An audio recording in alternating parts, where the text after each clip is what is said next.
What the heck is going on, Packer fans? Welcome into the Pack a Day podcast. I'm your host, Andy Herman. As always, you can follow me on Twitter at Andy Herman NFL. Great show lined up for you today. Going to be going over my offensive grades for this past week against the Rams.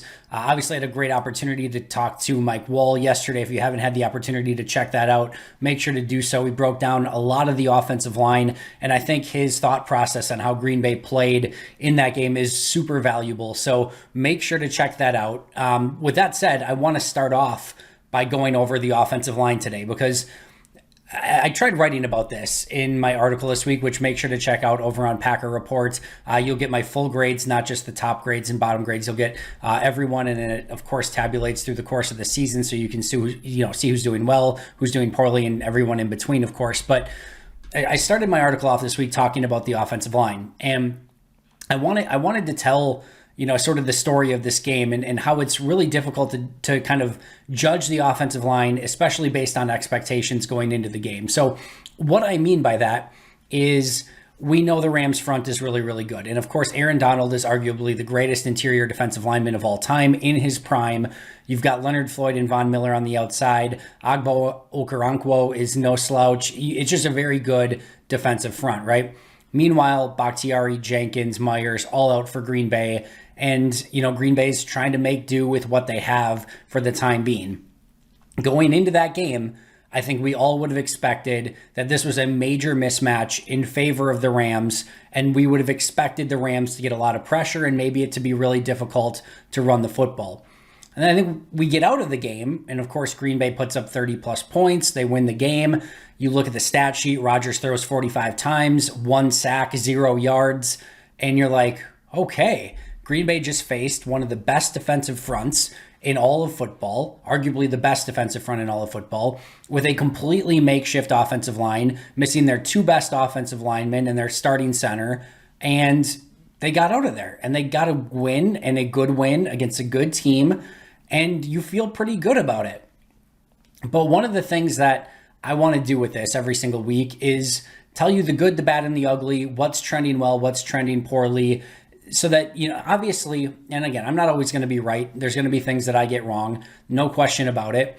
But one of the things that I have is a unique perspective as somebody who is watching every single player on every single play, the all 22, the end zone, all of it, over and over, and then assigning grades, on each player. And regardless of the grades, right? Regardless of what you feel about the grades, when you watch that many plays of every player over and over, you're going to start to feel some trends and start to feel how the overall team and different units and different players are playing and things like that.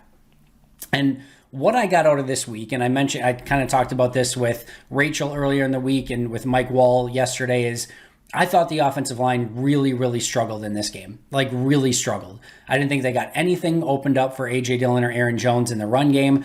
I didn't think they could pass protect at all for Aaron Rodgers. Yes, there were a couple plays he could actually step into, but for the most part, this was a masterful performance from Aaron Rodgers. And I thought the offensive line got beat up pretty thoroughly in this game. In fact, all 5 of the offensive linemen graded pretty well in the negative for me. The highest offensive lineman, believe it or not, was Royce Newman at a negative 0.65 grade, and everyone else was below that. Now, here's where expectations come in again, right? The reason I'm telling you this isn't because I'm, and I mentioned this in the article as well. I mentioned in Tuesday's episode with Rachel, I mentioned in the first half how the Packers offensive line really struggled, and I was hoping for a bit of a bounce back in the second half, which they did play a little bit better in the second half. But immediately somebody commented and said, I can't believe how negative you're being. It's not meant to be negative. It's not meant to be negative at all. I want to paint you the picture of what I'm seeing. As I've mentioned a million times before, I am a Packer fan. I want everyone to be Hall of Famers. I want everyone to be amazing. And I would love to come and tell you every single week that everyone just played, completely balled out and played the best game of their lives. It just, unfortunately, usually doesn't happen that way, right? So the reason I'm telling you is to say, this could be a concern moving forward, right? It's the exact opposite of what happened last week. So when I talked last week about the Vikings game, even though Green Bay allowed 30 plus points and so on and so forth against the Vikings and their corners really struggled in that game, one of the things I continue to point out is I really like the pressure that Green Bay got in that game. And I love the fact that they were able to force Kirk Cousins into a bunch of different throws that should have or could have been intercepted. And I think if you put that on tape more often than not, you're going to win a lot of games. It's, even in a loss, even in a game where the defense struggled and allowed a lot of points, I saw a ton of positives to take away from that defensive front against the Vikings. And I wanted to point that out to you, not to be, a Packer fan, rose-tinted glasses, but I wanted to say, hey, there's some really good stuff here that I think Green Bay is going to be able to take advantage of moving forward. And if they play the Vikings, or when they play the Vikings again, I actually still really like that matchup based on some of the things that I saw. It's telling you what I saw on the tape. It's the same thing this week, right? Green Bay put up 30 plus points. I thought they played a tremendous complimentary football game. They got a win against a very good and sort of hungry Rams team coming off a bye. There are a million positives to take away from this game, and a lot of them I'm going to get to in just a second. But I do have concerns about this offensive line. Primarily, in this game, Green Bay was leading through the entirety of the game. If all of a sudden they're behind and the opposing team, like the Rams, knows that they are going to be passing play after play after play, I don't think this offensive line, as is, left to right, Yash and Lucas Patrick and John Runyon Jr. and Royce Newman, Billy Turner, I don't think that they can necessarily hold up in that scenario. And to an extent, even with Corey Linsley, but missing David Bakhtiari, and even with Elton Jenkins last season, in that Buccaneers game, we saw a bit of that. Go back and watch that game. The Packers' offensive line, phenomenal all last season. No Bakhtiari, struggled against Tampa Bay when they got behind, and Tampa knew they were going to throw and throw and throw and throw. Green Bay got off their game, and Green Bay just couldn't get get themselves back into it. A lot of that was because they got down, and Tampa, was able to make Green Bay predictable, and no Bakhtiari led to some issues along the offensive line. I saw some of that same stuff in this Rams game, but in this game, they had the benefit of being able to play from ahead, run the football, and at least try to keep the Rams off balance a little bit. Without that, I really am concerned as to whether or not Green Bay would have been able to protect enough to give Rodgers time to get back in the game. I know what you're thinking already, right?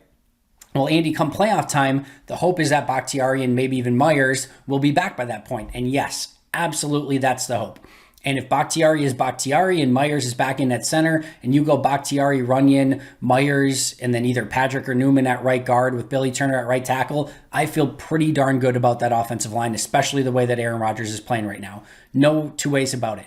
But if Bakhtiari has a setback again, or can't make his way back, or just doesn't look like himself and is maybe, 60% of David Bakhtiari, or if Myers can't come back, which we don't know quite yet, those are the sort of concerns that I have along the offensive line. Now, this is also to point out, by the way, that even though the offensive line struggled in this game, and one of the reasons I'm pointing that out is to also show you on the flip side just how incredible and amazing Aaron Rodgers and A.J. Dillon were in this game.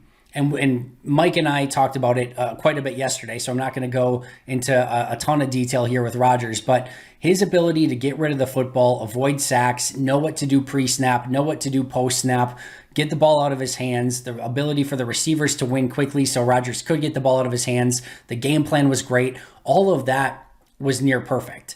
And LaFleur and Rodgers and everyone deserves a ton of credit for being able to make that happen, specifically Aaron Rodgers. As Mike and I talked about yesterday, I don't think there's any other quarterback in the league that, either doesn't allow or doesn't have like 4 sacks on him, or at least some sacks and a ton of throwaways. Rodgers was amazing. And that just, goes to show you, how valuable he is to this team right now, and just how much of a game commander he is from pre-snap to post-snap to everything. And there's some things with his mechanics and his deep balls that can kind of get away from time to time, but his ability to keep this team on pace. We saw against the Chiefs with Jordan Love, when that offense saw a ton of pressure and you had a quarterback who didn't exactly know how to get out of that pre-snap or where to go with the football post-snap, everything disintegrates into nothingness, right? With Aaron Rodgers, no matter the pressure, no matter the offensive line ahead of you, no matter almost anything, you've got a puncher's chance to put up 30 points on offense, and you've got a puncher's chance to win playoff games and go on and potentially win a Super Bowl. And if Rodgers can play like he did the rest of the season and into the playoffs, even with a broken toe, the way he did against the Rams, Green Bay's going to be in a phenomenal spot. So back to the offensive line for just one quick second. I do think there is a lot to the point that, minus all the players and going against this Rams front, that this unit as is, these 5 guys, do still deserve credit for the game that they put out there. I'm not arguing that at all. I think they battled for 4 quarters. I think they fought a very good front, including, again, arguably the greatest defensive tackle of all time.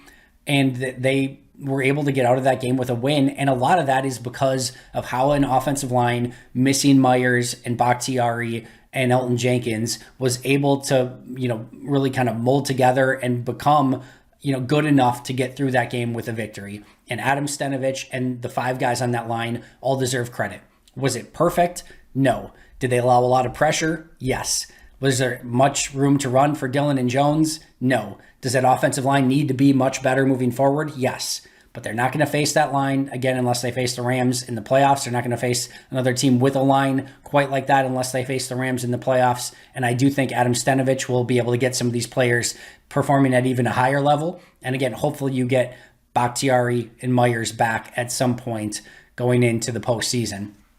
As far as my grades, top 3 players this week, as I mentioned, Aaron Rodgers, plus 2.55 grade, phenomenal grade for him, just an outstanding performance. Number 2 is Davante Adams.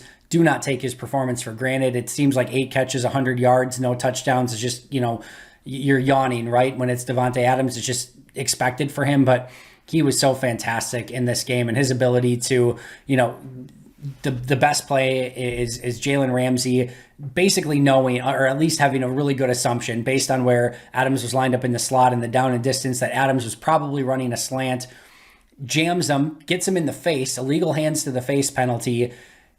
Adams is still able to win, get on the inside, win the route, get separation. The ball is tipped by Aaron Donald. Rodgers zings one in, slight deflection. Adams still has the concentration in the hands to come up with the catch, get a first down, even with the penalty and going against arguably the best corner in all of football in Jalen Ramsey. That's how good Davante Adams is. And oh, by the way, outside of those 8 catches, 100+ yards, there were a lot of other opportunities for Adams, and just due to some of the protection or Rodgers looking in a different spot, just didn't see some of the production that he could have. This could have been like a 200-yard game for Adams without if Rodgers had more time and was looking his way a little bit more often. He was dominant in this game. And then A.J. Dillon, not much room to run, but again, his receiving ability is run after contact, running through tackles, picking up big first downs. He was a monster in this game, plus 0.9 grade overall for Dillon. Honorable mention to Randall Cobb as well. On the flip side, my lowest graded player this week, and it's sort of a surprise, Mercedes Lewis, negative 1.05 grade. Not only did I think that this was his worst blocking performance, probably of the last 2 seasons, but also had the massive fumble that thankfully Yosh Nijman, recovered, but had Nijman not, that would have taken points off the board. The Rams would have had the opportunity to get back in the game. So huge kudos to Yosh and for being there and rallying to the football and making a play and getting that fumble recovery. But that could have been a pretty significant game-changing play and certainly one that would grade well into the negative for Mercedes on that play. Yosh Nijman was my second lowest graded player, and then John Runyon Jr. was my third lowest graded player. Again, all offensive linemen graded pretty poorly in this game overall. The next was Allen Lazard, who just didn't look quite like himself, right? Maybe he came back a week too early from injury, but he just hasn't been able to separate. He has to be a contested catch guy and hasn't been able to come down with some of those contested catches lately. So he needs to be better. I think he will be. He's put a lot of really good tape on over the last couple seasons, and I definitely think he'll bounce back, especially coming off a bye week where it gives that injury a little bit more time to rest.